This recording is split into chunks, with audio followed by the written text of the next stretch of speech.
Hi friends, please subscribe to Amaravati media and press the bell icon for more latest updates.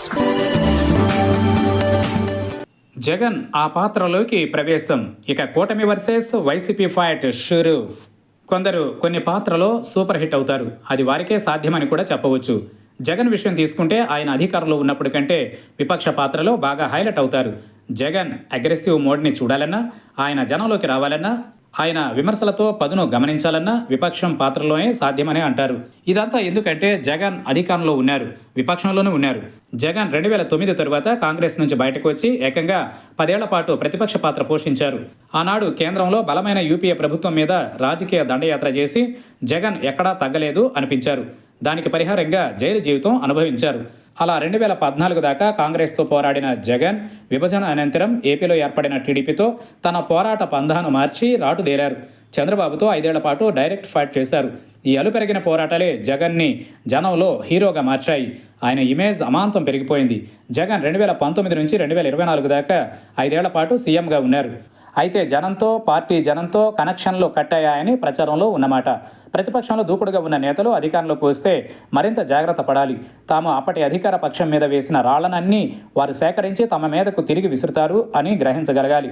కానీ జగన్ అయితే ఇవేమీ పట్టించుకున్నారో లేదో తెలియదు. కనీసం 10 ఏళ్ల పాటు అధికారానికి సరిపడా మెజారిటీని గొప్పగా ఇచ్చి అందలంలో కూర్చోబెడితే కేవలం 5 ఏళ్లకే విపక్షంలోకి వచ్చేసి ఘోరంగా పరాజయం పాలు కావడం జగన్కే చెల్లిందని కూడా విమర్శలు వచ్చాయి.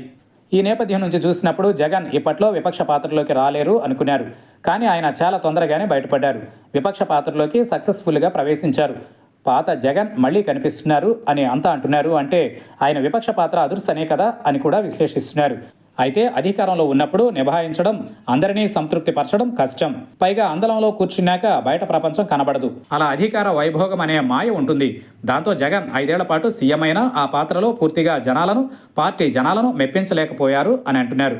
ఇప్పుడు జగన్ విపక్ష పాత్రలోకి రావడం రెండోసారి. ఆయన అధికారము చూశారు కాబట్టి గత అనుభవాలను రంగరించి మరీ తన పాత్రలో దూకుడు చేస్తారని అంటున్నారు. సరైన సమయంలోనే జగన్ విపక్ష నేతగా జనంలోకి వచ్చారని అంటున్నారు. ఏపీలో అధికార పక్షంలో 3 పార్టీలు ఉన్నాయి. విపక్షం సీటు మాత్రం ఖాళీగా ఉంది. అందులోకి చేరేందుకు కాంగ్రెస్ ప్రయత్నం చేస్తున్నా బలం ఎక్కడా సరిపోవడం లేదు.